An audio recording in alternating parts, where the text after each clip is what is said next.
আসসালামু আলাইকুম।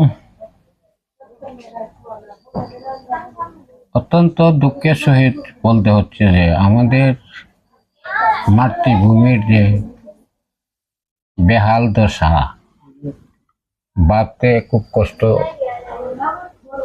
লাগতেছে আমরা। কারণ এই দেশ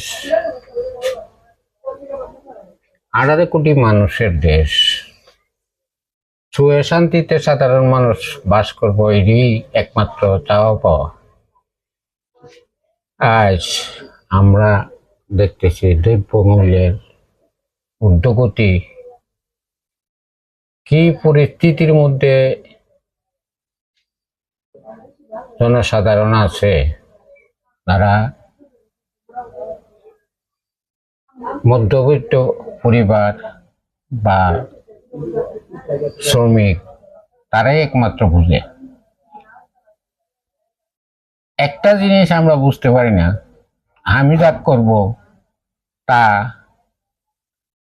আরেকজনে করতে পারবো না, আমি করব, তা তো কোনো নীতি হতে পারে না।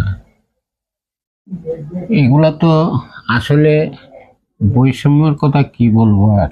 বৈষম্য তো এমন দেখা দিছে যে বলা বাহুল্য। আমাদের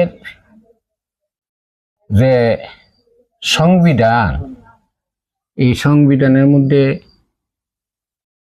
60টা নীতি কথা আছে, যেমন গণতন্ত্র, সমাজতন্ত্র, ধর্মনিরপেক্ষতা, জাতীয়তাবাদ। আমি একটি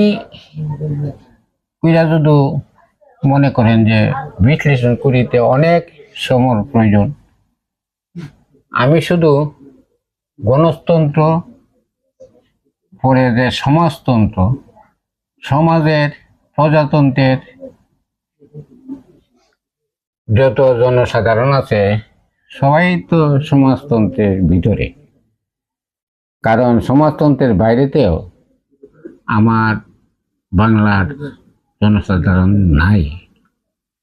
কারণ সমাজ মেনটেন করতে গেলে, সমাজ চালাতে গেলে, কারণ আমাদের যে সংবিধান, এই সংবিধানের নীতি পালন করাটাই আমি সমীচীন বলে মনে করি। আজ আমাদের, আমি যা করব আরেকজনে তা করতে তো না, তা তো কোনো নীতি না। সমাজতন্ত্রের মধ্যে তো সমাজের সাথে এইগুলি আসে না। কারণ এই দেশের বেহাল দশা, বাংলার যদি আমরা জাতীয়তাবাদ ধরেন, বাংলা ভাষা যারা কথা বলে আমাদের জাতীয়তাবাদের, সবাই তো সমান। ইয়ানো তো অন্য কোনো কিছু নেই। আর মানুষ বিবেক হারায় ফেলেছে মনে হয়। আমার যা মনের ইচ্ছা, তা হইল একজন মানুষের যদি বিবেক বিবেচনা থাকে, তাইলে মানুষ অন্তত পক্ষে অন্য কোনো অসাংবিধানিক কাজ করতে পারে না, সংবিধানের বারে যাইতে পারে না। আর সংবিধানের বারে যাওয়াটা হইল রাষ্ট্রদ্রোহিতা।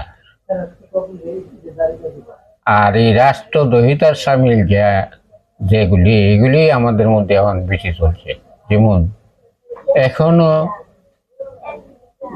বাসস্থান গুলা অনেকের ভাঙে, বা মব জাস্টিস, মানুষ মারে, ফিরে মারে, এবং এই ছোট্ট ছোট্ট বাচ্চাগুলা ধর্ষণে শিকার হয় এবং তারা জীবন নাশ হয়।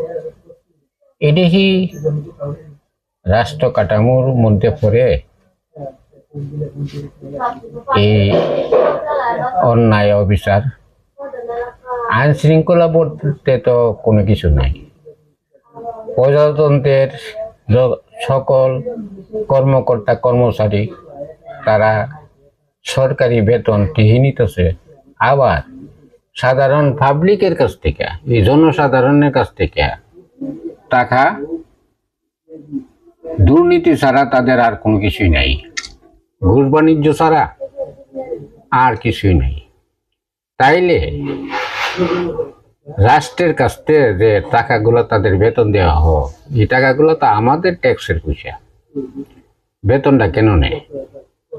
যা পারে তা ঘুষই নেই, বেতনের তো কোনো প্রয়োজন নেই। এই একটা রাষ্ট্রের নীতি হইতে পারে। আজ আমাদের যে দুরবস্থা, এই দুরবস্থার কথা বললে তো অনেক কিছুই বলতে হয়। যাক, এখন আমি একটা জিনিস বুঝতে পাইতেছি না, যেটা এটা হলো দেশের মধ্যে কি সরকার আছে? যদি সরকার থাকে তাহলে যে কোনো সরকারের তো একটা নীতি আদর্শ আছে, কারণ নীতি আদর্শ ছাড়া তো কোনো দেশ চলতে পারে না। যার মনে যা চাইতেছে তাই করতেছে। দেশপ্রেম বলতে কারো কাছে আছে বললে মনে খুব কম হয়। কিছু কিছু মানুষ আদর্শর দিক দিয়ে চাইলে জন্মভূমি যেখানে আমার জন্ম হয়েছে, এই দেশের যদি আমার প্রেম না থাকে, মায়া না থাকে, তো আর কিছু বলার নাই। জন্মটাই বিড়িটা, বাংলা মায়ের কোলে জন্ম আমাদের। এই বাংলার প্রতি যদি মায়া না থাকে, তা আমাদের জন্মটাই বিড়িটা। আমি আশা করব সকলেই দেশ আগে রাখুন, আর সবগুলি স্বার্থ পিছনে তুন। স্বার্থ আপনার যতটুকু আছে, আমারও ঠিক ততটুকুই আছে। স্বার্থর বেলা করছে কই কম স্বার্থবাজ না। স্বার্থ বিবেক বিবেচনার ভিতরে স্বার্থ থাকতে হবে। আমার স্বার্থ আছে, আরেকজনের স্বার্থ নাই, থাকবে না, তা তো হইতে পারে না।